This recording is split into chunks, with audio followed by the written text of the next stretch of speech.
First সিজনে দেখেছিলাম যেভাবে জিম আর তাবিথা একটা শহরে গিয়ে আটকা পড়েছিল, সাথে ছিল তাদের ছেলে মেয়ে। ওই শহরে একবার ঢুকলে কেউ বেরিয়ে আসতে পারে না, তারপর আছে ওখানে মনস্টারদের ভয়। ওখানে ওদের সাথে যা যা হয় তা তো আগের সিজনে আমি এক্সপ্লেন করেইছি, এরপর আরো ভয়ানক জিনিস হতে চলেছে ওদের সাথে। আজ ফ্রম সিরিজের থার্ড সিজনের লাস্ট এপিসোড টেলিকাস্ট হয়েছে। অসাধারণ একটা সিরিজ, সবাইকে বলবো একবার সাথে থাকতে, পুরো সিরিজটাই আমি এক্সপ্লেন করবো। এই সিরিজের ফার্স্ট সিজনের লিঙ্ক আমি ডেসক্রিপশন বক্সে দিয়ে রাখবো, চাইলে তোমরা একবার চেক আউট করে দেখে নিতে পারো, না হলে বুঝতে পারবে না। যদিও এই সিরিজের ফোর্থ সিজন 2026 সালে আসতে চলেছে, তার জন্য তোমরা প্লিজ আমার চ্যানেলটিকে সাবস্ক্রাইব করে রেখো। তাহলে চলো ভিডিওটি শুরু করি। সিরিজের শুরুতে দেখি বয়েড যে গর্তের মধ্যে ফেসেছিল, ও কিছুতেই ওখান থেকে বেরোতে পারছিল না। বারবার কাউকে হেল্প চাইছিল, কিন্তু ওখানে কেউ ছিল না। সারাও ওখানে এসে পৌঁছয়নি, তাই সে নিজেই ওঠার চেষ্টা করতে থাকে, কিন্তু বারবার পিছলে নিচে পড়ে যায়। এরপর আমরা ওই বাসটিকে দেখি যেটা ওই শহরে পৌঁছেছিল। বাসটিকে ওই শহরের বারটেন্ডারও দেখে, যা দেখে ও একটু অবাকই হয়। বাসের মধ্যে এলজিন নামে একটি ছেলেকে দেখি, যে ঘুম ভাঙার পরে ওই শহরটিকে দেখে খুব ভড়কে যায় আর বলতে থাকে এখানে আমাদের আসা একদম উচিত হয়নি, কিন্তু কেউ ওর কথা শুনতে চায় না। র্যান্ডেল নামের আরেকটা ছেলে ওকে বারবার আটকাতে থাকে। একসময় ওই এলজিন র্যান্ডেলের গায়ে বমি করে দেওয়ার জন্য বাসটা থামাতে বাধ্য হয়, তাই ডাইনারে গিয়ে বাসটাকে দাঁড় করায়। অন্যদিকে কলোনি হাউসে খুব জোরে বৃষ্টি আসার জন্য রেডিওটাকে সবাই ভেতরে ঢোকাচ্ছিল।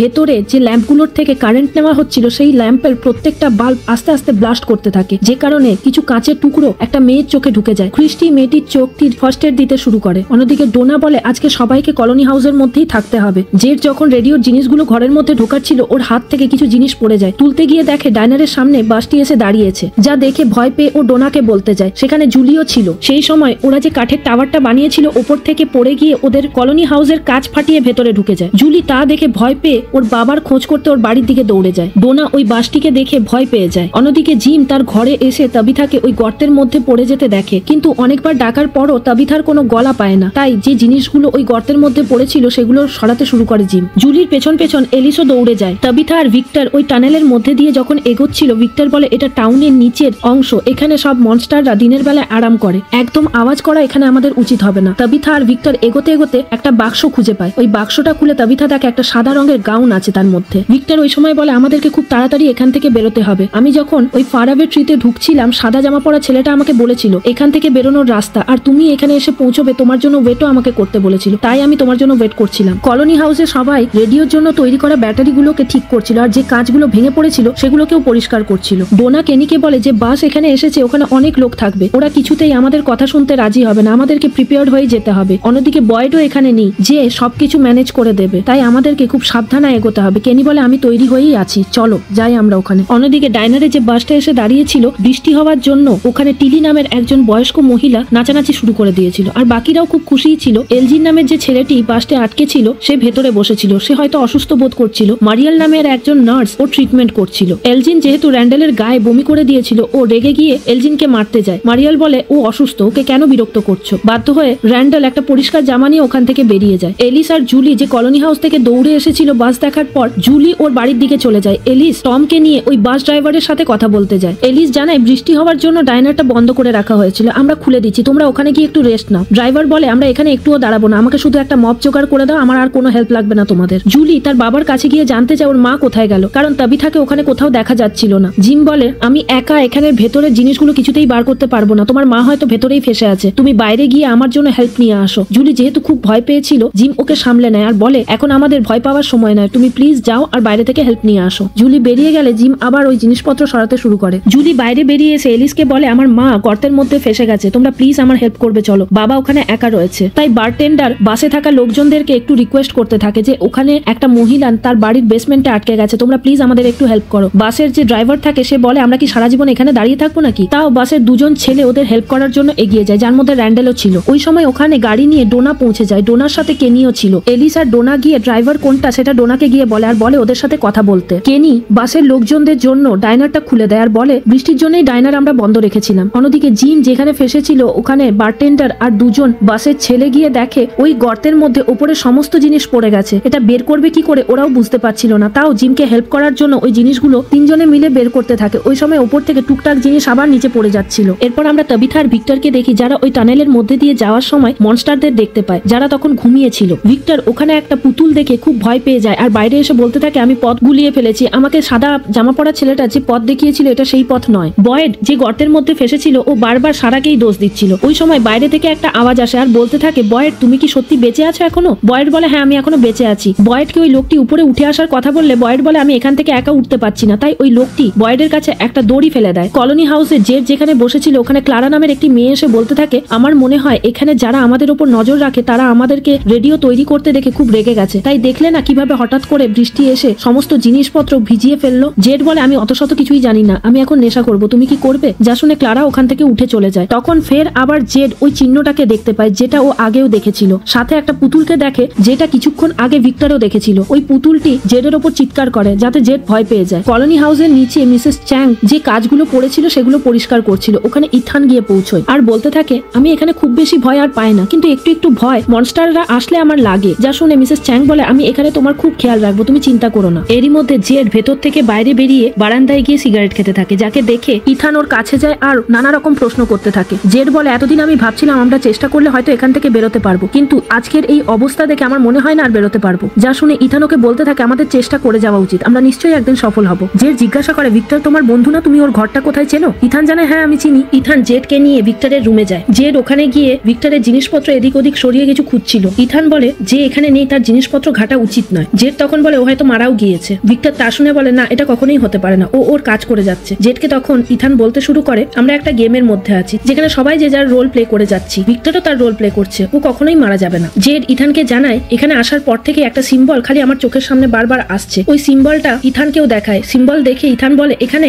দুরকম সিম্বল আছে, একটা ভালো সিম্বল একটা খারাপ সিম্বল। খারাপ সিম্বল দেখলে তোমার সাথে খারাপও কিছু হতে পারে, এটা আমাকে ভিক্টর বলেছে। জেড একটা ছবি দেখিয়ে বলে, এখানে দেখো ভিক্টর আছে, এই যে লোকটা এই ছবির মধ্যে আছে এ ওই সিম্বলটা দেখতে পেত যখন বেঁচে ছিল। আমার মনে হয় ভিক্টর জানবে এই সিম্বলটা কিসের, তাই আমি ভিক্টরকে খুঁজছি। অন্যদিকে বাসের থেকে মারিয়াল এলজিনকে নিয়ে বেরিয়ে আসে। ওখানে ডোনা বাস ড্রাইভারকে বারবার বোঝাচ্ছিল এখানে রেস্ট নেওয়ার ব্যাপারে, এখানে থাকার ব্যাপারে, কিন্তু বাস ড্রাইভার কোনো কথা শুনতেই রাজি ছিল না। তাই জন্য ডোনা বাধ্য হয় ওকে ধমকানি দিতে। এদিকে জিমদের ঘরে জিম অনেকটা জিনিস সরিয়ে ভেতরে ঢুকে বলে, ভেতরে একটা টানেল আছে, আমাকে ওর ভেতরে গিয়ে দেখতে হবে। সেই সময় ওপর থেকে সমস্ত জিনিস নিচে পড়তে থাকে, মানে ঘরটা পুরো ধসেই পড়ে যাচ্ছিল আর কি। সবাই বলতে থাকে এখানে থাকলে আমরাও মারা পড়বো, চলো ওপরে যাই, পরে দেখছি কি করা যায়। জিম যেতে রাজি থাকে না। সেই সময় পুরো হুড়মুড়িয়ে ঘরটা পড়ে যায় ওদের ওপর। অন্যদিকে এলজিন বাইরে বেরিয়ে এলে ওর হঠাৎ খিচুনি আসতে শুরু করে। ম্যারিয়াল ওকে সামলাতেই থাকে। ওখানে কেনি পৌঁছে যায় ওকে দেখার জন্য। জিমদের ঘর হুড়মুড়িয়ে পড়ে গেলে সবাই ওদিকে দৌড়ে যায়। জুলিও ছিল ওখানে। জুলি বারবার ওর বাবাকে ডাকতে থাকে। ওর বাবা বলে, হ্যাঁ আমি ঠিক আছি, কিন্তু আমি এখানে আটকে গেছি। বারটেন্ডারও ওখানে আটকে গিয়েছিল। অন্যদিকে পুরো বাড়ি হুড়মুড়িয়ে পড়ার জন্য আরেকটা যে ছেলে গিয়েছিল বাসে, সে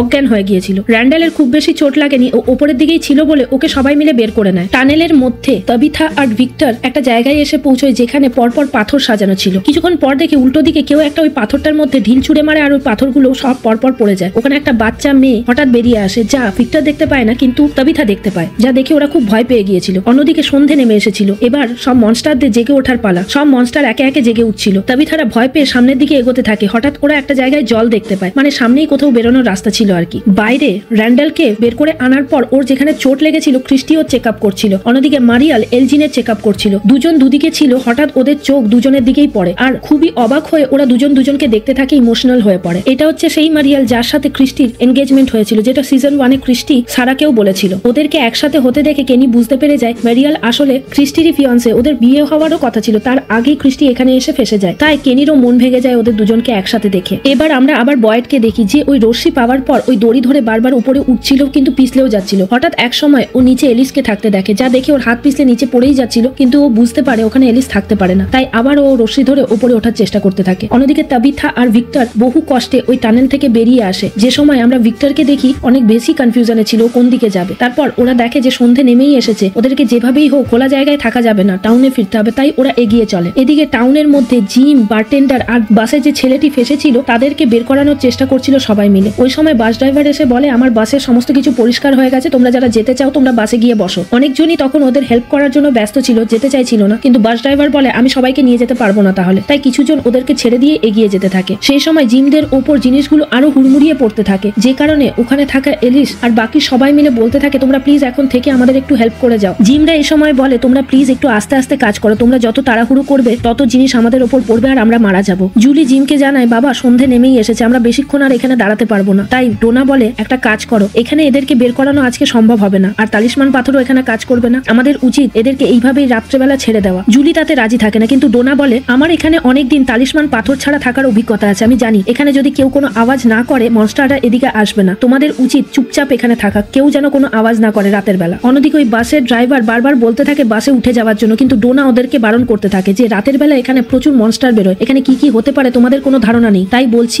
এখন তোমরা সবাই মিলে ওই ডাইনারে গিয়ে ঢোকো। কিন্তু কেউ কোনো কথা শুনতে রাজি থাকে না। বাধ্য হয়ে ডোনা ও রাইফেল দিয়ে বাসের টায়ারগুলোকে পাঞ্চার করে দেয়, যা দেখে কিছুজন ভয়ে পালাতে শুরু করে। ওদেরকে আটকানোর জন্য এলিস, ফাতিমা ওরা পেছন পেছন দৌড়তে থাকে। অন্যদিকে কেনি সবাইকে ভয় দেখিয়ে ডাইনারের ভেতরে ঢুকিয়ে দেয়। জুলি ওর বাবাকে বলে বাসে যারা এসেছিল তাদেরকে ডোনা ভয় দেখিয়ে ডাইনারের ভেতরে ঢুকিয়ে দিয়েছে। এই সময় জিম জুলিকে বলে আমি এই বাড়ির নিচে একটা টানেল দেখেছিলাম যেখানে আমি তোমার মায়ের বডি দেখতে পাইনি, তার মানে তোমার মা এখনো বেঁচে আছে, যে টানেল থেকে হয়তো বেরিয়েও গেছে। যা শুনে জুলি একটু আশ্বস্ত হয়। কেনি জুলিকে নিতে আসে। জুলি যেতে না চাইলেও ওর বাবা বলে তুমি এখন যাও, এখানে থাকলে তুমি মারা যাবে, আমরা ঠিকই থাকবো, তুমি সকালবেলা এসে দেখো। বাধ্য হয়ে জুলি ওখানে কেনির সাথে বেরিয়ে যায়, ডাইনারে গিয়ে ঢোকে। অন্যদিকে বয়েডকে দেখি যে ওই গর্তে ফেসেছিল, সে ওপরে উঠে আসে, বেরিয়ে একটা বুড়ো লোককে দেখে যে পুরো জীর্ণ অবস্থায় ছিল, যেন গায়ে একদম মাংস নেই, আর ওর হাত শেকল দিয়ে বাঁধা ছিল। ওকে দেখে ওই বুড়ো লোকটা বলতে থাকে তুমি ভালো করেছো আমার কাছে এসেছো, তোমার কাছে গানও আছে, তোমাকে আমি হেল্প করেছি, এবার আমার হেল্প করো, তুমি আমাকে গুলি করে মেরে ফেলো। বয়েড কিছুতেই তা করতে রাজি ছিল না। এখানেই এই এপিসোডটি শেষ হয়। এপিসোড 2 এর শুরুতে দেখি বয়েড ওই গর্ত থেকে বেরিয়ে একটা লোকের কাছে দাঁড়িয়ে বন্দুক নিয়ে জায়গাটা পুরো দেখছিল, বেরোনোর রাস্তা আছে কিনা। ওই লোকটি বারবার বয়েডকে রিকোয়েস্ট করতে থাকে আমাকে প্লিজ এখান থেকে স্বাধীন করে দাও, আমাকে মেরে ফেলো, আমি তাহলে বেঁচে যাই। আমিও অনেকদিন আগে তোমাদেরই মতো ওই ফারাওয়ে ট্রি দিয়ে এখানে এসে ফেসে গেছি, কিছুতেই এখান থেকে বেরোতে পারিনি। ওই লোকটিও মেরিন নেভিতে চাকরি করত, ওর নাম বলে ওখানে মার্টিন। বয়েড দেখে ও পুরো শেকল দিয়ে বাঁধা আছে, আর ওই শেকলটা খোলার চেষ্টা করতে থাকে, কিন্তু ওই মার্টিন নামের লোকটি বারবার অনুনয় বিনয় করতে থাকে প্লিজ আমাকে মেরে ফেলো, আমি তাহলেই মুক্তি পাবো, কিন্তু বয়েড তা কিছুতেই করতে চায় না। অন্যদিকে ডাইনারে ডোনা সবাইকে ধমকাতে থাকে যাতে কেউ বাইরে বেরিয়ে না যায়। ওই বাস ড্রাইভার যার নাম বক্তা হয়, ও বারবার বলতে থাকে আমি কিন্তু পুলিশকে ধরিয়ে দেবো এখান থেকে বেরোনোর পর। ডোনা বলে তোমরা যে কোন জায়গায় এসে পৌঁছেছো নিজেরাও জানো না, এখানে আমাদের থেকেও বেশি ভয়ঙ্কর ওই মনস্টাররা, কিছুক্ষণ পরেই তোমরা দেখতে পাবে ওদেরকে। তোমরা এখানে আসার আগে একটা গাছ পড়ে থাকতে দেখেছিলে তো, যা দেখে তোমরা তোমাদের বাস ঘুরিয়ে নিয়েছিলে। এটা শোনার পর ওই বক্তা একটু অবাক হয়ে যায়, কারণ এটা ওদের সাথেও হয়েছিল। ডোনা বলে এখানে যারা আমরা এসে আটকে আছি তাদের সবার সাথেই একই ঘটনা ঘটেছে, তোমরা জানো না তোমরা কোথায় এসে পৌঁছেছো। জঙ্গলের মধ্যে তাবিথা আর ভিক্টর সামনের দিকে এগোচ্ছিল, যেহেতু সন্ধ্যা নেমে এসেছিল ওরা খুব ভয় ভয়ে ছিল। একটা কন্টেনার দেখতে পেয়ে ভিক্টর বলে আমাদের ওখানে লুকানো উচিত। ওরা গিয়ে কন্টেনারের মধ্যে উঠলে তাবিথা দেখে ওখানে অনেক জিনিসপত্র আছে, যা দেখে ভিক্টরকে জিজ্ঞাসা করে এখানে তুমি আগেও এসেছো। ভিক্টর বলে মাঝে সাঝে আমি এখানে এসে থাকি, এখানে কিছু কাজকর্মও আমাকে করতে হয়। অন্যদিকে ক্রিস্টি আর মারিয়েলকে দেখি, যারা দুজন দুজনকে দেখে আত্মহারা হয়ে গিয়েছিল। মারিয়েল ও ক্রিস্টির ওপর রাগ করে বসেছিল, কারণ ওদের যেহেতু বিয়ে হওয়ার কথা ছিল। মারিয়েল বলে তুমি এত কাছে থেকেও আমাকে একবারও দেখতে যাওনি, একটা খবর পর্যন্ত দাওনি। ক্রিস্টি এখানে বোঝাতেই পারে না যে ও কোথায় এসে আটকে আছে। এদিকে জিম আর টম মানে যে বারটেন্ডার ছিল, ওরা খুব আস্তে আস্তে কথা বলছিল। আরেকটা যে বাসের ছেলে ছিল ও তো অজ্ঞান হয়ে পড়েছিল, ওর জ্ঞান ফিরে আসে আর ও চিৎকার চেঁচামেচি করতে শুরু করে। ওকে জিম বোঝাতে থাকে তুমি প্লিজ একটু আস্তে কথা বলো। ধীরে ধীরে ও শান্ত হয়ে যায় যাতে ওদের আওয়াজ বাইরে না যায়। এবার আমরা বয়েডকে দেখি যে ওই মার্টিনকে বারবার বোঝাতে থাকে আমরা এখানে তালিসমান পাথর পেয়ে গেছি, এই তালিসমান পাথর দিয়ে আমরা নিশ্চয়ই সেফ থাকবো, তোমাকে আমি টাউনে নিয়ে যাবো, ওখানে গিয়ে তোমার চিকিৎসা করাবো। আর ওর হাতে থাকা শেকলটাকে ছাড়াতে যায়। মার্টিন বারবার অনুরোধ করতে থাকে আমার কিন্তু সময় হয়েই এসেছে, যখন খুশি বিপদ এসে পড়বে তুমি আমাকে মেরে এখান থেকে বেরিয়ে যাও, কিন্তু বয়েড রাজি থাকে না। সে সময় পেছন দিক থেকে একটা মিউজিক বাজতে থাকে। বয়েড দেখে একটা মিউজিক্যাল বক্স ওখানে রয়েছে। মার্টিন জানায় এই মিউজিক শেষ হওয়ার আগেই তোমাকে এখান থেকে বেরিয়ে যেতে হবে, না হলে তুমি বাঁচতে পারবে না। ডাইনারে জুলি খুব টেনশনে ছিল আর বারবার পর্দা সরিয়ে দেখছিল ওর বাবা ঠিক আছে কিনা। ওই সময় কেনি ওকে বোঝাতে থাকে তোমার বাবা নিশ্চয়ই ঠিক থাকবে, তুমি ওই দিক থেকে মনটা সরাও, বারবার এইভাবে দেখো না। অন্যদিকে ওই ডাইনারে র্যান্ডেলকে দেখি যে দুটো লোকের সাথে কথা বলছিল। টিলি কফি বানিয়ে এনে ডোনাকে দেয়, ডোনা তাতে একটু খুশিও হয়। অন্যদিকে দুজন প্যাসেঞ্জার কেলি আর ব্রায়ান নামে ওরা বারে গিয়ে ঢোকে। ওরা তালিসমান পাথরও দেখতে পায় আর নিজেরাই নিয়ে ড্রিঙ্ক করতে থাকে। বাইরে দুজন কাপল একটা গাড়ির পেছনে লুকিয়েছিল, যাদের পেছন পেছন ফাতিমা আর এলিস এসেছিল। ওদের না দেখতে পেয়ে ফাতিমাকে এলিস পুলিশ স্টেশনের ভেতরে ঢুকিয়ে নিয়ে যায়। ওই সময় মনস্টাররা বেরিয়ে আসে। যে দুটো কাপল গাড়ির পেছনে লুকিয়েছিল ওরা মনস্টারদের কাছে যায়। ওরা বুঝতে পারে না যে এরা মনস্টার বলে। বারবার ফাতিমা ওদেরকে চিৎকার করে বলতে থাকে, কিন্তু ওরা কোনো কথা শোনে না। মনস্টাররা ওদের মেরে ফেলে, যা দেখে ফাতিমা খুব দুঃখ পায় আর বলতে থাকে আমি ওদের বাঁচাতে পারলাম না। এলিস বলে আমরা অনেক চেষ্টা করেছিলাম, কিন্তু ওরা যদি না বাঁচতে চায় কিভাবে বাঁচাবো, আর ওকে সান্ত্বনা দিতে থাকে। মনস্টারগুলো ওদের জানালার সামনে এসে হাসতে থাকে, যা দেখে ফাতিমা আরো রেগে যায়। এবার জিমদেরকে দেখি যেখানে মনস্টাররা পৌঁছে গিয়েছিল। মনস্টারদের দেখে নতুন যে বাসের ছেলেটি এসেছিল ও ভয় পেতে থাকে। টম মানে যে বারটেন্ডার বারবার ওকে বলতে থাকে তুমি প্লিজ একটু চুপ থাকো, যেন কোনো আওয়াজ না বের হয়, ওরা আওয়াজ শুনলেই তোমাকে তুলে নিয়ে যাবে। যা শুনে ওই ছেলেটা একটু শান্ত হয়, কিন্তু ওর যেহেতু আঘাত লেগেছিল ওর মুখ দিয়ে রক্ত বেরোতে থাকে, যা দেখে একটু ভয় পেয়ে যায়। ডাইনারে খেপে গিয়ে ডান্ডাল বলতে থাকে আমি এখান থেকে বাইরে বেরোবো, কে আমাকে আটকাই দেখবো। ডোনা ওকে আটকাতে গেলে ওকে হুমকি দেয় আর কেনিকে জড়িয়ে ধরে বন্দুক সমেত, বলে আমাকে যদি না বের হতে দেওয়া হয় আমি কেনিকে মেরে ফেলবো, আমি কিছুই জানি না এখানে কি আছে না আছে, আমাকে আজকে এখান থেকে বেরোতেই হবে। বাইরে কাছে নক হওয়ার শব্দ পেয়ে র্যান্ডেল ঘুরে তাকাতে গেলে কেনি ওকে মেরে বন্দুকটা কাড়িয়ে নেয়। বয়েড মার্টিনের শেকল খোলাতে ব্যস্ত থাকায় মার্টিন বলে অ্যাবি ঠিকই বলেছিল আমাকে, মানে বয়েডের বউয়ের সাথে মার্টিনের আলাপ ছিল, যা শুনে বয়েড একটু হকচকিয়ে যায়। সেই সময় মার্টিনের গায়ে কিছু পোকা ঘুরতে দেখে, যেটা চামড়ার ভেতরে ছিল। মার্টিন বয়েডকে আঘাত করে ওর কাটা জায়গায় ওর রক্তটা মিশিয়ে দেয় আর বলতে থাকে এবার তোমার আর আমার রক্ত এক হয়ে গেল, এবার দেখো কি হয়, আর মারা যায় ওখানে। এরপর বয়েড দেখে ও যেখানে আটকে ছিল জায়গাটা পুরো চেঞ্জ হয়ে গেছে, ও জঙ্গলের মাঝখানে দাঁড়িয়ে রয়েছে। ওর যেখানে আঘাত লেগেছিল সেখানে খুব ব্যথাও করছিল, তাই ও বসে পড়েছিল। ওই সময় ওই কুকুরটাকে দেখতে পায়, যার পেছন পেছন বয়েড এগোতে থাকে জঙ্গলের মধ্যে। কেনি চা করতে গিয়েছিল, ওখানে মারিয়ালকে দেখে রেগে মেগে বেরিয়ে যেতে। পেছন পেছন ক্রিস্টিও আসছিল। কেনি ক্রিস্টিকে দেখে বলে তোমার এখন মারিয়ালের সাথেই সময় কাটানো উচিত। ক্রিস্টি বলে ও কিছুতেই বুঝতে চাইছে না যে কোথায় এসে ফেসেছে, ও খালি আমার উপর রাগ করে আছে। এই নিয়ে ওদের মধ্যে কিছু কথাবার্তা চলতে থাকে। বারে যে দুইজন কাপল আটকে ছিল তাদের মধ্যে যে ছেলেটি ছিল সে বাইরে দেখে মনস্টাররা ওদের দিকে এগিয়ে আসছে, যা দেখে ও ভয় পেতে থাকে। মেয়েটি ওকে সান্ত্বনা দিয়ে বলতে থাকে এটা হয়তো এলিয়েনদের গ্রাম, আমাদেরকে আজ রাতের জন্য এখানেই লুকিয়ে থাকতে হবে। তখন বাইরে থেকে কেউ হেল্প চাইতে থাকে ওদের কাছে। অন্যদিকে বাসের কাছে একটা মনস্টার আসে। বাসটাকে দেখে ওর মনস্টারের খুব পছন্দ হয়, ও ভেতরে ঢুকেও যায়। বাসটাকেই ও ভালো করে দেখছিল, সে সময় ওর মনে হয় পেছন দিকে কেউ আছে। পেছন দিকে গিয়ে দেখে দুজন বয়স্ক লোক বসে আছে। বয়স্ক লোকগুলি ভাবে ওদের হেল্পের জন্যই হয়তো এই লোকটি এসেছে। সেই সময় হঠাৎ ওই মনস্টার নিজের রূপ দেখিয়ে ওদেরকে মেরে ফেলে। বাসের থেকে ভীষণ চিৎকার করতে থাকে ওই বয়স্ক দম্পতি, যার আওয়াজ ডাইনারেও শোনা যায়। অন্যদিকে বয়েড জঙ্গলে বেরিয়ে কুকুরের পেছনে আস্তে আস্তে এমন একটা জায়গায় পৌঁছয় দেখে চারিদিকে মনস্টার ঘুরে বেড়াচ্ছে। ও মনস্টারদের থেকে নিজেকে লুকোতে থাকে, কিন্তু তখনই ও বুঝতে পারে ও চোখে খুব একটা ভালো দেখছে না, ঝাপসা হয়ে যাচ্ছে সবকিছু, কিন্তু ও কোনো মতে নিজেকে লুকোতে সক্ষম হয়। এরপর আমরা তাবিথা আর ভিক্টরকে দেখি, যেখানে তাবিথা ওই হোয়াইট শার্টের বাচ্চাটির ব্যাপারে জানতে চায় ভিক্টরের কাছ থেকে। যেখানে ভিক্টর বলে আমি এখানে অনেকদিন আগে থেকে আছি, ছোটবেলা থেকে ওই আমার একমাত্র বন্ধু ছিল। তারপর তাবিথা জানতে চায় তুমি এখানে কি করে পৌঁছলে, যার কোনো উত্তরই ভিক্টর দিতে পারে না, কারণ সে অনেক ছোটবেলায় এসেছিল, তার কিছু মনে নেই। এই সময় ভিক্টর বলে এই জায়গাটা আমার মায়ের পছন্দের ছিল, এখানে আমি অনেক কিছু জিনিস একটু একটু করে জমিয়ে রাখি, কিছু বিস্কুটও এখানে রাখা থাকে যা তাবিথাকে খেতে দেয়। বেশি কিছু জিনিস এখানে এনে রাখে না, কারণ এখানে কোনো লোক আসে না বলে। এই সময় বাইরে থেকে আওয়াজ আসতে থাকে, যা শুনে ভিক্টর শাটার তুলে দেখে বয়েড ওখানে এসে ডাকছে ওদেরকে। বয়েডের পেছন পেছন এলজিনও ওখানে পৌঁছে যায়। এলজিনের পেছনে অনেক কটা মনস্টারও ছিল। এলজিনকে বয়েড বিশ্বাস করতে পারে না, কিন্তু এলজিনের ওই অবস্থা দেখে এলজিনকেও বয়েড কন্টেনারের মধ্যে তুলে নেয় আর ওর শাটারটা লাগিয়ে দেয়, সামনে তালিসমান পাথরও ঝুলিয়ে দেয়। এরপর বয়েড এলজিনের দিকে বন্দুক তাক করে বলতে থাকে তুমি কি এখানে কোথা থেকে এসেছো। এলজিন বলতে থাকে আজ দুপুরের দিকেই একটা বাস এখানে এসে পৌঁছেছে, ওই বাসেই আমি ছিলাম। এরপর আমরা আবার জিমদের দেখি, যেখানে জিম ওই নতুন ছেলেটিকে বারবার বোঝাচ্ছিল আওয়াজ না করতে, যেহেতু ছেলেটির খুব কষ্ট হচ্ছিল, ও চুপচাপ থাকতে পারছিল না। এক সময় ওর মুখ থেকে রক্ত বমি বেরিয়ে হঠাৎ ও মারা যায়, যা টম দেখে নেয়। ওই ছেলেটির আওয়াজ শুনে মনস্টাররা ওই দিকে এগিয়ে আসতে থাকে। এরপর একটা মনস্টারের নজর টমের উপর পড়ে আর টমকে শেষ করে দেয়। টমের আওয়াজ জিমও পেয়েছিল, কিন্তু জিম চুপ থাকায় ওর দিকে এগোয় না মনস্টাররা। অন্যদিকে ডাইনারে সেসব আওয়াজ পেয়ে যায় জুলিরা, যা শুনে জুলি দৌড়ে বেরিয়ে যেতে থাকে। ওকে কোনো রকমের ক্রিস্টি আটকে দেয়। ডোনা জুলিকে বোঝাতে থাকে আমাদের এখন কিছুই করার নেই, সকাল না হওয়া পর্যন্ত আমাদেরকে এখানেই ওয়েট করতে হবে। জুলির এই অবস্থা দেখে ডাইনারে সবাই ভয় পেতে শুরু করে, বুঝতে পারে এখানে কিছু তো একটা গন্ডগোল আছে, যার জন্য এরা সবাই ভয় পেয়ে আছে। টিডিও সামলাতে থাকে জুলিকে। ওই রাতে কেউ কোথাও ঘুমোতে পারে না, সবাই জেগেই কাটিয়ে দেয়। সকাল হওয়ার সাথে সাথে জুলি ওর বাড়ির দিকে দৌড়ে যায় জিম ঠিক আছে কিনা দেখার জন্য।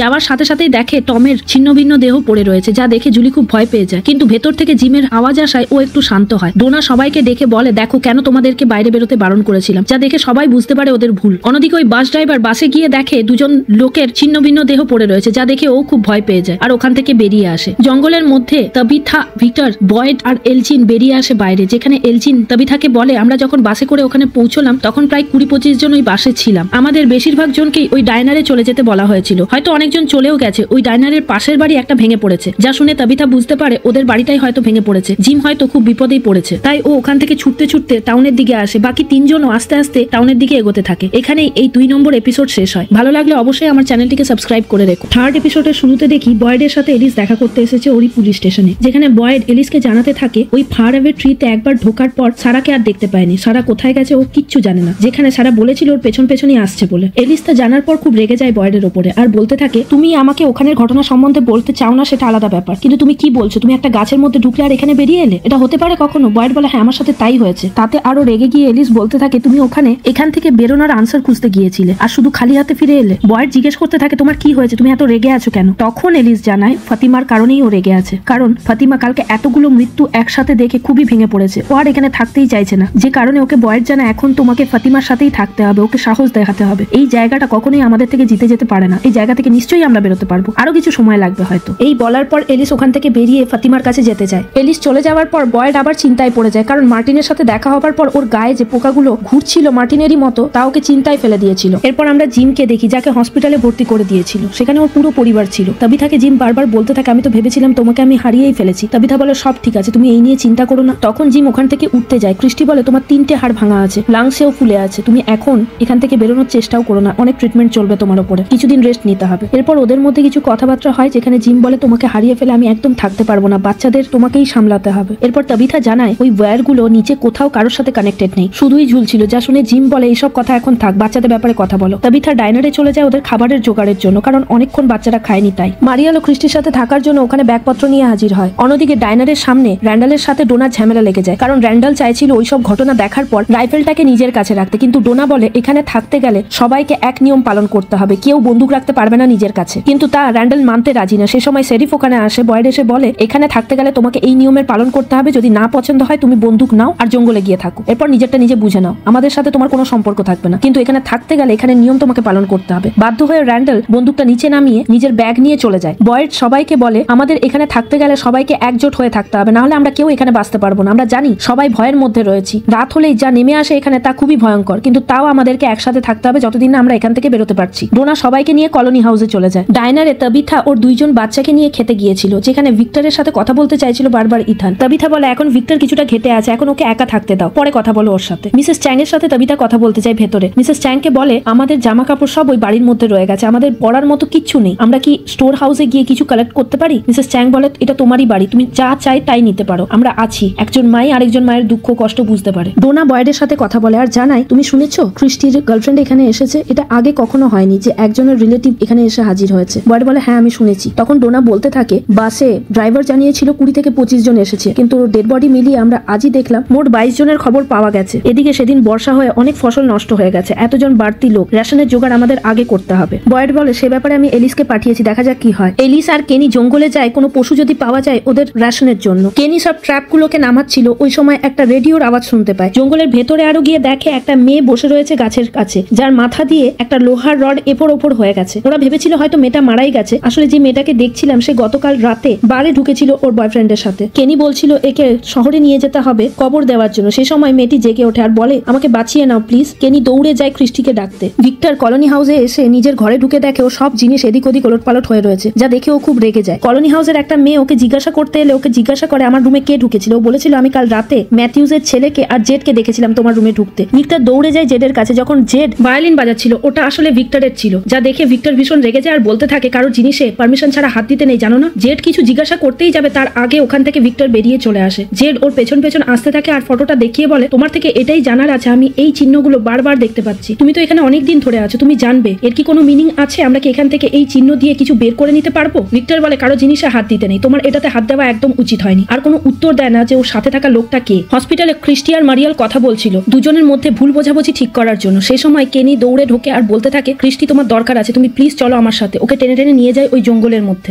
জঙ্গলে এলিস আর ওই মেয়েটি একা বসেছিল। মেয়েটি বারবার বলছিল আমার কোনো ব্যথা হচ্ছে না জানো, আর বলে আমি এখানে কি করে এলাম, আমি তো কাল রাতে বারে ছিলাম। ওখানে ব্রায়ান দরজাটা খোলার পরে দুজন লোক এলো আমাদের ঘরে, ওরা বললো আমাদের সাথে খেলবে, তারপর ব্রায়ানকে বাইরে নিয়ে গেল। আমার সামনে ব্রায়ানকে ওরা ছিঁড়ে খুঁড়ে দিল, আমি কিছুই করতে পারলাম না। এলিস বলে এখন তুমি চুপ করো, তোমার নাম কি। মেয়েটি জানায় ওর নাম কেলি। ক্রিস্টি ওই সময় ওখানে এসে পড়ে আর বলতে থাকে তুমি একদম টেনশন ফ্রি থাকো, সব ঠিক হয়ে যাবে। আর ওর চোট কতটা লেগেছে সেটাই দেখছিল, কারণ রডটা এফোর ওপর হয়ে গিয়েছিল। কলোনি হাউসে ফাতিমা এলজিনের সাথে কথা বলছিল। এলজিন ফাতিমার কাছে এই জায়গার ব্যাপারে জানতে চাইছিল আর জিজ্ঞাসা করে তুমি এখানে কতদিন আছো। ফাতিমা বলে এই সবে মাত্র আমার 1 ইয়ার অ্যানিভার্সারি গেল। এলজিন কিছুক্ষণ এদিক ওদিক দেখার পর জিজ্ঞাসা করে এখানে কি সামনে কোথাও পুকুর কিংবা লেক টাইপের কিছু আছে। ফাতিমা বলে হ্যাঁ এই তো সামনেই আছে। এলজিন ওকে ওখানে নিয়ে যেতে বলে। এলজিন ওই পুকুরটা দেখে বলে এটাই আমি স্বপ্নে দেখেছিলাম। ফাতিমা বলে হ্যাঁ এরকম স্বপ্নের ব্যাপারে অনেকেই এর আগে বলেছে, যারা এখানে আসার আগেই এরকম বেশ কিছু পূর্বাভাস পেয়েছে, কিন্তু লাস্ট পর্যন্ত আমাদের কাছে এর মানে কিছু দাঁড়ায়নি। শেষে আমরা ধরেই নিয়েছি আমরা এখানে এসে ফেসে গেছি, আর বেরোনোর কোনো উপায় নেই। জঙ্গলে কেনি আর এলিসকে ক্রিস্টি বলতে থাকে এর অবস্থা খুব একটা ভালো না। এলিস বলে ও তো এখনো বেঁচে আছে। ক্রিস্টি বলে হ্যাঁ এখনো বেঁচে আছে, কিন্তু কতক্ষণ থাকবে তা আমরা জানি না। ওর অপারেশন করতে হসপিটালেও থিয়েটারে 15 ঘন্টা লাগতো, এখানে কিভাবে কি ম্যানেজ করবো আমি বুঝতে পারছি না। এলিস বলে তোমার কাছে স্ট্রং কিছু ওষুধ আছে যা দিয়ে ওকে মেরে ফেলা যায়। ক্রিস্টি বলে সেরকম স্ট্রং ওষুধ আমার কাছে নেই, কিন্তু ও যে এখনো বেঁচে আছে এটাই আমাদের কাছে চমৎকার। যা কেলি শুনে ফেলে আর জিজ্ঞাসা করে ক্রিস্টিকে আমি ভালো নেই না, আসলে চোখের সামনে ওরা এত মৃত্যু দেখেছে ওরা নিজেরাই ভেঙে পড়েছে, এখান থেকে আর কোনোদিন বেরোতে পারবে কিনা। অন্যদিকে জুলি আর তাবিথা স্টোর রুম থেকে ওদের জামা কাপড় কালেক্ট করতে থাকে, যেটা ওদের ফিট আসে। স্টোর রুম থেকে বেরোনোর পরই তাবিথা দুজন বাচ্চাকে দেখতে পায়, কিছুটা আজব দেখতে, যা দেখে প্রথমে ও ভয় পেয়ে যায়। ওই বাচ্চাগুলোকে জুলি কিন্তু দেখতে পাচ্ছিল না। কিছুক্ষণ পর তাবিথা বলে এখান থেকে তাড়াতাড়ি চলো। জুলি বুঝতে পেরেছিল ওর মা হয়তো কিছু দেখেছে, কিন্তু তাবিথা ওকে তখন কিছুই বলেনি। তাবিথারা কেনির বাড়ি এসে জিনিসপত্র গোছাচ্ছিল, যেখানে জুলি বারবার জিজ্ঞাসা করছিল তাবিথাকে ও হয়তো কিছু দেখেছে, কিন্তু তাবিথা প্রথমে বলতে চায়নি। তারপরে বলতে থাকে থমাসের মৃত্যুর পর আমি বারবার ওর কান্নার আওয়াজই পেতাম, কিন্তু আজ আমি দুটো বাচ্চাকে দেখেছি যারা আমার দিকে এক দৃষ্টিতে তাকিয়েছিল, আর ওরা যে খুব একটা ভালো অবস্থায় ছিল না তা আমি বলতে পারি। অন্যদিকে জঙ্গলে ক্রিস্টি, কেনি আর এলিস ওই মেয়েটাকে নিয়ে কি করবে বুঝে পাচ্ছিল না। সেই সময় কেলি বলে এলিস তুমি আছো? এলিস সামনে গেলে কেলি বলে আমি আমার মায়ের সাথে ঝগড়া করে এসেছিলাম, ব্রায়ানকে নিয়ে আমাদের মধ্যে ঝগড়া চলছিল, মা চেয়েছিল আমাকে একটু জড়িয়ে ধরতে কিন্তু আমি রেগে ওখান থেকে চলে আসি, এখন আমার মায়ের সাথে একটু কথা বলতে পারলে ভালো হয়, আমাকে একটু ফোনটা লাগিয়ে দেবে? ক্রিস্টি বলে এখানে কোনো নেটওয়ার্ক কাজ করে না, একটা কাজ করো তুমি যা জানাতে চাও তোমার মাকে আমাদের বলতে পারো, আমরা চিঠি লিখে দেবো। কেলি জানতে চাই ওই চিঠি কি তোমরা পৌঁছাতে পারবে মায়ের কাছে? ক্রিস্টি বলে হ্যাঁ আমরা তা করে দেবো। হঠাৎই কেলি চিৎকার করতে থাকে যেন ওর সাথে কিছু হচ্ছে। ক্রিস্টি জানতে চায় তোমার কি হয়েছে, কোথায় ব্যথা হচ্ছে? ও কোনো উত্তর দিতে পারে না। ওর চিৎকার শুনে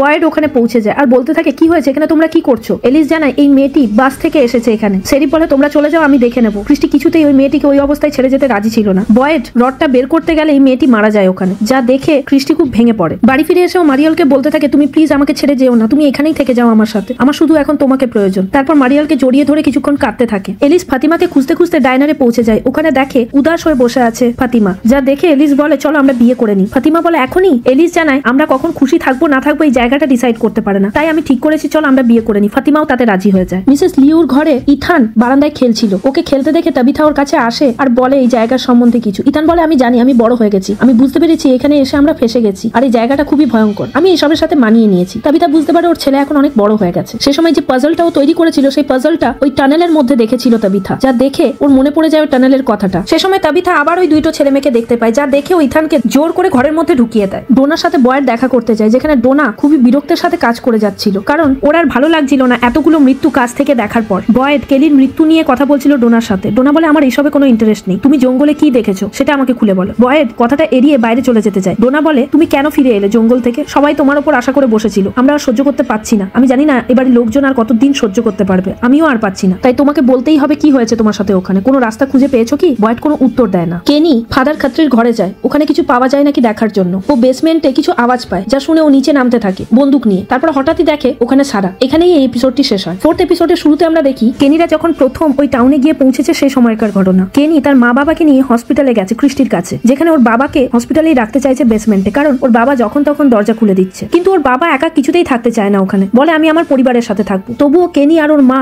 বুঝিয়ে সুঝিয়ে ওকে হসপিটালে রাখার ব্যবস্থা করে। কেনি বাইরে বেরিয়ে এসে খুব দুঃখ পায়, ওর বাবাকে ও একা ছাড়তে চাইছিল না। সে সময় বয়েড আসে কেনির কাছে আর বলে কি হয়েছে, তুমি এত টেনশনে আছো কেন? কেনি বলে আসলে আমার বাবা কিছুতেই এখানে থাকতে চাইছে না, আমাদেরও ইচ্ছে নেই বাবা একা থাকুক, কিন্তু আমরা নিরুপায়। কাল রাতে মনস্টাররা যখন দরজা পেটাচ্ছিল বাবা ভেবেছে ওর ভাই, তাই দরজা খুলতে গিয়েছিল, আর একটু হলেই আমরা মারা যেতাম, তাই বাবাকে এখানে রেখে যাচ্ছি। বয়েড সে সময় বলে এই জায়গাটা সবাইকে ভেঙে দেওয়ার জন্যই তৈরি হয়েছে, আর কেনিকে অফার করে ওর ডেপুটি হওয়ার জন্য। তারপর থেকে কেনি এখানে ডেপুটি হয়ে যায়। সিন আবার প্রেজেন্টে ফিরে আসে। কেনি ফাদার খাত্রির ঘর থেকে দৌড়তে দৌড়তে শেরিফের কাছে আসে, শেরিফকে বলে ওর সাথে যেতে। শেরিফ বলে আমার কিছু কাজ আছে। কেনি বলে না এক্ষুনি যেতে হবে তোমাকে আমার সাথে। তাবিথা রান্নাঘরে বসে কিছু চিন্তা করছিল, জুলি ওখানে পৌঁছয়। জুলিকে দেখে তাবিথা বলতে থাকে আমার এক্ষুনি তোমার বাবার সাথে কথা বলতে যেতে হবে, তুমি ইথানের খেয়াল রেখো। তাবিথার অবস্থা দেখে জুলি বুঝতে পারে ওর মায়ের সাথে কিছু হয়েছে। বারবার জুলি জানতে চায় ও কি আরো কিছু দেখেছে। তাবিথা বলে হ্যাঁ, আবার সেই একই জিনিস দেখেছি। জুলির হাতে ইথানকে রেখে তাবিথা চলে যায়। সেই সময় ওখানে জেড পৌঁছে যায়, বলতে থাকে তোমরাও এখানে এসে পড়লে। জুলি জানে আমাদের বাড়ি পড়ে গেছে, কি করব। জেড বলে ওই তিনটেকে আমি এখান থেকে তাড়ালাম, আবার তোমরা এসে পড়লে, এই জায়গায় আর টেকা যাবে না দেখছি। অন্যদিকে কেনি বয়েডকে টানতে টানতে ফাদার খাত্রির ঘরের কাছে নিয়ে যায়, যেখানে সারা ছিল। সারাকে দেখে বয়েড বলে কেনি তুমি ওপরে গিয়ে দাঁড়াও, আমি কিছুক্ষণের মধ্যেই আসছি। কেনি রাজি না থাকলেও শেরিফের কথা শুনে ওপরে চলে যায়। বয়েড সারাকে জিজ্ঞাসা করে তুমি আমার পেছনেই ছিলে, তারপরে কোথায় চলে গেলে? সারা বলে আমি ওই ট্রি এর মধ্যে ঢোকার পরে এখানে এসে পৌঁছলাম, তোমাকে তো দেখতে পেলাম না। বয়েড বলে হচ্ছেটা কি এখানে, তুমি কি করে জানলে ওই ট্রিতে ঢোকা যায় বলে? সারা বলে আমাকে একটা সাদা জামা পরা ছেলে বলেছে, ও হয়তো এখানে কোথাও ফেসে আছে, বেরোতে পারছে না। এই সময় বয়েড বলে তুমি যে ফিরে এসেছো আমি খুব খুশি হয়েছি, কিন্তু বাইরের পরিস্থিতি স্বাভাবিক না, তোমাকে কেউ সহ্য করতে পারবে না দেখলে। তাতে সারা জানায় আপনি জানেন আপনাকে কি করতে হবে। বয়েড বলে না আমি এখনই তা করতে পারবো না, আমি দেখছি ব্যাপারটা কি দাঁড়ায়। সারাকে ওখানে রেখে বয়েড ওপরে যাওয়ার সময় সারা আবার জিজ্ঞাসা করে তুমি কেনিকে বলনি তো ওই দিন ক্লিনিকে কি হয়েছিল? বয়েড বলে না আমি কিছু বলিনি। বয়েড ওপরে গেলে কেনি জিজ্ঞাসা করে ওকে এখানে রেখেছো কেন, তুমি জানো না ও কি কি করেছে? বয়েড বলে তোমাকে আমি সব জানাচ্ছি। আসলে সারা এই জায়গার সাথে কোনোভাবে কানেক্টেড, এখানের কোনো কিছু ওর সাথে কন্ট্যাক্ট করে, ওর সাথে কমিউনিকেট করার চেষ্টা করে। এখানে কি কি হচ্ছে আমরা তা জানি না, কিন্তু সারা তা আগে থেকেই টের পেয়ে যায়। তাই ফাদার খাত্রি আমাকে বলেছিল ওকে বাঁচিয়ে রাখতে, ফাদার খাত্রি ওকে এখানে এনে রেখেছিল। কেনি বলে ও নিজের ভাইকে মেরে ফেলেছে, 9 বছরের একটা বাচ্চাকে মারতে গিয়েছিল, তুমি ভাবতে পারছো ও কি করতে পারে, আরো তো কাউকে মারতে পারে। বয়েড বলে না ও মারবে না, আমি ওকে এখানেই বন্ধ রাখবো। কেনি জানতে চায় তাহলে কি ও এতদিন এখানেই বন্ধ ছিল? বয়েড জানায় না ও আমার সাথে জঙ্গলে গিয়েছিল, জঙ্গলে আমাকে ওই বাঁচিয়েছে, না হলে আমি বাঁচতে পারতাম না। কেনি বলে তোমরা সবাই মিথ্যাবাদী, তোমরা সবাই আমাকে মিথ্যে বলেছো। তুমি বুঝতে পারছো যদি ইথানের পরিবার ওর ব্যাপারে জানতে পারে তাহলে কি হবে এই টাউনের মধ্যে? ওকে বক্সের মধ্যে দিয়ে দেওয়া উচিত। এই সময় বয়েড ভীষণ রাগারাগি করতে থাকে আর বলতে থাকে ওই বক্সে কেউ যাবে না, কেউ যাবে না, বুঝতে পেরেছো? দিয়ে বয়েড বেরিয়ে যেতে যায়। হঠাৎ ওর গায়ে আবার সেই পোকার মতো কিলবিল করে ওঠে চামড়ার ভেতরে, আর বাইরে বেরিয়েই ও পড়ে যায়। জুলি আর ইথান কলোনি হাউসে পৌঁছে যায়। জুলি ফাতিমার কাছ থেকে জানতে পারে ওদের বিয়ে হচ্ছে বলে, তাতে জুলি খুব খুশিই হয়। অন্যদিকে ভিক্টরের কাছে ইথান গেলে ভিক্টর ওর ওপর খুব রেগে থাকে, বলে তুমি আমার ঘর থেকে জিনিস চুরি করতে এসেছো না? ইথান বলে না না আমি কিছু নিইনি, আমি ওকে বারণ করেছিলাম তোমার জিনিসে হাত দিতে, তুমি রাগ করবে, কিন্তু তাও আমার কথা শোনেনি জেড। ভিক্টর বলে তোমার চিৎকার করা উচিত ছিল। ইথান বলে আমার মাকে বাঁচিয়েছো তুমি, থ্যাংক ইউ তার জন্য। কিন্তু ভিক্টর একদম পছন্দ করছিল না ওখানে ইথান দাঁড়িয়ে থাকুক, তাই ভিক্টর ওর সাথে কথা বলাই বন্ধ করে দেয়। বাধ্য হয়ে রেগে মেগে চলে আসে ইথান ওখান থেকে। অন্যদিকে জুলি বাইরে বেরিয়ে এলজিনের সাথে কথা বলছিল, যেহেতু এলজিন খুবই আপসেট হয়েছিল এই জায়গাটাকে নিয়ে। ইথান রাগ করে বেরিয়ে যেতে কলোনি হাউস থেকে জুলিও ওর পেছন পেছন বেরিয়ে যায় এলজিনকে বাই বলে। অন্যদিকে ক্রিস্টি বয়েডকে চেক করছিল।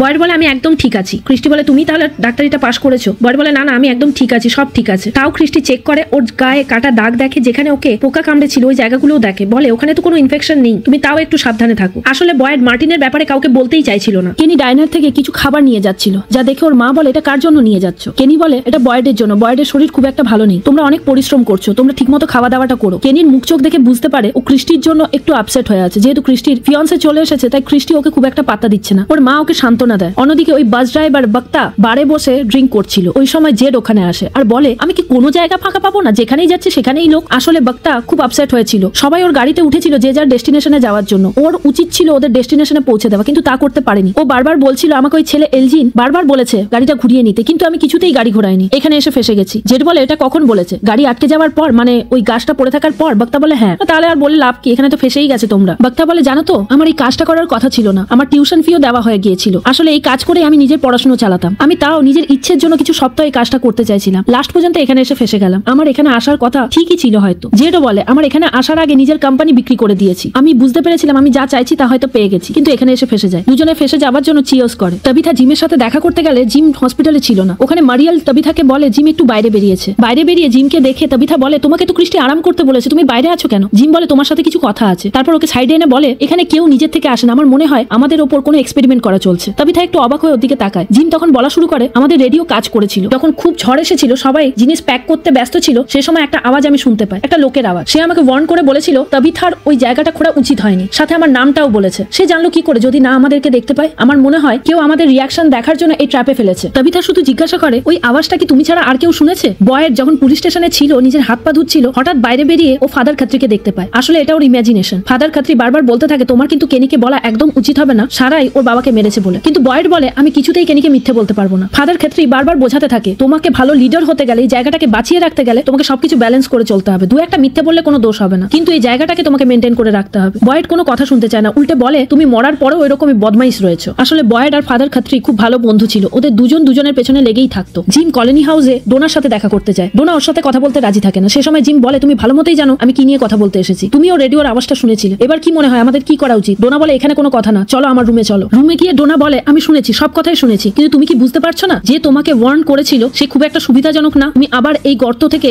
সাপ বের করতে চাইলে সবাই কিন্তু তোমাকে ছেড়ে দেবে না। তুমি যখন এখান থেকে চলে গেছিলে তুমি তো জানতে না এখানে কি হয়েছে, সমস্ত লাইট বার্স্ট করে একজন প্রায় অন্ধ হতে হতে রয়ে গেছে। তুমি যদি এই নিয়ে আবার এক্সপেরিমেন্ট করতে চাও, যাদের ক্ষতি তুমি করেছো তারা কিন্তু তোমার সামনে দাঁড়াবে না, তাই এইসব জিনিস এখন বন্ধ করো। জিম বারবার বোঝানোর চেষ্টা করতে থাকে ওপাশে হয়তো কেউ আমাদের হেল্প করার জন্য বসে রয়েছে যারা আমাদেরকে দেখছে, কিন্তু ডোনা কোনো কথা শুনতে চায় না। ডোনা বলে রেডিও নিচে রাখা আছে, তুমি যা করার একা করো, আমাদের এর মধ্যে টেনো না। এর মধ্যেই বাইরে কিছু একটা আওয়াজ হয়। ডোনা ওখানে গিয়ে দেখে র্যান্ডেল একজনকে মারছে, কারণ ওর ব্যাগ ধরে নিয়েছিল বলে। র্যান্ডেল ডোনাকে ওয়ার্ন করে আমার ব্যাগ যেন কেউ হাত না দেয়, আমি অনেক সহ্য করেছি এখানে থেকে। ডোনা তাও র্যান্ডেলকে বলতে থাকে এখানে থাকতে গেলে এখানে নিয়ম অনুসারে থাকতে হবে, নিজের নিয়ম বানানো চলবে না। র্যান্ডেল তাও মুখে ওর ওপর জোর দিয়ে বলতে থাকে আমার ব্যাগ আমি কাউকে হাত দিতে দেবো না, বলে ওখান থেকে চলে যায়, যাতে ডোনা খুব খেপে যায়। কেনি সারার কাছে যায় কথা বলার জন্য, ওকে খাবারটাও দেয় যেটা ওর মায়ের কাছ থেকে প্যাক করে এনেছিল। সারার কাছ থেকে জানতে চাই তুমি এমন কি অর্ডার পাও ওদের কাছ থেকে যে এরকম মারতে চাও মানুষকে? সারা বলে আমি তোমাকে বোঝাতে পারবো না, প্লিজ এই নিয়ে আমার সাথে কথা বলতে এসো না। কেনি অনেক রকম ভাবে ওর কাছ থেকে জানতে চায়, কিন্তু সারা কিছু বলতে চায় না। লাস্ট পর্যন্ত সারা বলে বসে তোমাকে একটা কথা বলার আছে। সেই সময় আমরা আবার ডোনাকে দেখি যে খেপে গিয়ে রান্নাঘরের এক জায়গায় দাঁড়িয়ে ছিল। ফাতিমা ওর সাথে কথা বলতে গেলে ও আরো বাস্ট করে যায় আর একটা কুড়ুল নিয়ে বাইরে যায়। র্যান্ডেলকে বলে তুমি ব্যাগ তোলো আর এখান থেকে যাও। র্যান্ডেল ভাবছে ওর সাথে মজা করছে। একটা কোপ বসায় র্যান্ডেল যে সোফাতে শুয়েছিল তার কাছেই। ভয়ে র্যান্ডেল ওখান থেকে উঠে যায়। ডোনা ওর সমস্ত জিনিসপত্র নিয়ে বাসে ছুড়ে ফেলে দেয় আর বলে এরপর থেকে তুমি এখানেই থাকবে, তোমার জন্য কলোনি হাউসে কোনো জায়গা নেই। এরপর প্রতি রাতেই তুমি দেখবে কি কি করে ওই মনস্টাররা, যা দেখে হয়তো তোমার মাথায় কিছু বুদ্ধি আসতে পারে। আর একটা তাবিজ দিয়ে বলে এই তালিশমান পাথরটাকে এইভাবেই এখানে ঝুলিয়ে রাখবে, তাহলে হয়তো ওরা আসবে না। এটা যদি মাটিতে পড়ে যায় তাহলে এর কোনো কাজ থাকবে না, এটা শুধুই পাথর, যেহেতু এটা ঝোলানো আছে এটা ওই মনস্টারদের ভেতরে আসা থেকে আটকাবে, বলে ওখান থেকে বেরিয়ে যায়। বয়েড চার্চে যাচ্ছিল, মানে ওই ফাদার খাত্রীর ঘরে। সে সময় টিলি ওকে দেখতে পেয়ে কিছু আলাপ জমাতে চায়, কিন্তু বয়েড বলে আমার একটু কাজ আছে, আমি ডেপুটির সাথে কথা বলতে যাচ্ছি। যা শুনে টিলি বলে ওকে তো দেখলাম এক্ষুনি হসপিটালের দিকে যেতে। বয়েড সঙ্গে সঙ্গে হসপিটালে পৌঁছায়, যেখানে কেনির বাবাকে মারা হয়েছিল। কেনি ওখানেই দাঁড়িয়েছিল। বয়েডকে দেখে কেনি বলতে থাকে আমার মা রোজ রাতে কাঁদে আর নিজের মনে মনে ভাবে আমি যদি এখানে থাকতাম তাহলে হয়তো বাবা নিজে দরজা খুলে বেরিয়ে যেত না বেসমেন্ট থেকে। বয়েড আমতা আমতা করতে থাকে। সে সময় কেনি বলে তুমি সবই জানতে কে ওই বেসমেন্টের দরজাটা খুলেছিল, তাও তুমি এতদিন লুকিয়েছিলে? বয়েড বলে হ্যাঁ আমি জানতাম, আমি জঙ্গলে যাওয়ার একদিন আগে জানতে পেরেছিলাম। কেনি বলে তুমি সব জানা সত্ত্বেও ওই মেয়েটাকে রেখেছো? আজই ও বক্সের মধ্যে যাবে। বারবার আটকাতে যায় বয়েড। সে সময় কেনি বলে আমার তোমার ডেপুটি হওয়ার কোনো দরকার নেই, আমি ওই মেয়েটাকে বক্সে ঢুকিয়েই ছাড়বো বলে ওখান থেকে বেরিয়ে যায়। 5th এপিসোডের শুরুতে দেখি বয়েড চার্চে বসে ঘুমোচ্ছিল, ওই সময় দরজাকেও ধাক্কা দেয়। সারা বেরিয়ে আসে। বয়েড বলে তুমি নিচে যাও, তুমি ওপরে আসবে না। জিম আর তাবিথা রেগে গিয়ে চার্চে ঢুকে বলে তুমি সব জানা সত্ত্বেও ওই মেয়েটাকে এখানে পুষে রেখেছো? তুমি জানো না আমার ছেলেকে মারতে গিয়েছিল? এতগুলো মার্ডার করার পরও ওই মেয়েটা কিভাবে এখানে থাকে? বয়েড সবাইকে বোঝানোর চেষ্টা করে দেখো ও ওরকম মেয়ে না, এখানের অবস্থা এখন চেঞ্জ হয়ে গেছে, ও এখানের জন্য একটা স্পেশাল পার্সন, ও কারোর সাথে কমিউনিকেট করতে পারে। তাবিথা বলে ও কি করতে পারে আমার জানার দরকার নেই, ওকে এখানে রাখা একদমই উচিত হবে না। সে সময় সারা উপরে উঠে আসে, ওকে দেখে তাবিথা আরো খেপে যায় আর বলতে থাকে তুমি আমার বাচ্চা থেকে একদম দূরে থাকবে, আমার বাড়ির কাছাকাছিও তুমি যাবে না, বুঝতে পেরেছো? সারা চুপচাপ শুনতে থাকে। তাবিথা আরো রেগে গিয়ে বলতে থাকে তুমি বলো হ্যাঁ বুঝতে পেরেছো, আমি তোমাকে ছাড়বো না, না হলে। এই বলে ও বাইরে বেরিয়ে যায়। জিম ওর পেছন পেছন বেরিয়ে যায়। বয়েড কিছুতেই ওদেরকে বোঝাতে পারে না। বয়েডও কিছুক্ষণ আপসেট থাকার পর ওখান থেকে বেরোতে গেলে সারা বলে আমি এখনো রেডি নয় এসবের জন্য। বয়েড বলে সেটা তোমাকেই ডিসিশন নিতে হবে, আমি এখন ডোনার কাছে যাচ্ছি, আমি চাই না ও অন্য কারোর মুখ থেকে শুনুক। তাই ও চার্চ থেকে বেরিয়ে যায়। সারা একাই থাকে চার্চে। অন্যদিকে ইথান ভয় পেয়ে দরজা বন্ধ করে বসে থাকে, ওকে বারবার জুলি ডাকতে থাকে, ও কোনো উত্তর দেয় না। তাবিথা আর জিম এসে বলে কি ব্যাপার, এখানে কি হয়েছে? জুলি বলে ও কিছুতেই ভয় বেরোতে চাইছে না, কালকে রাতে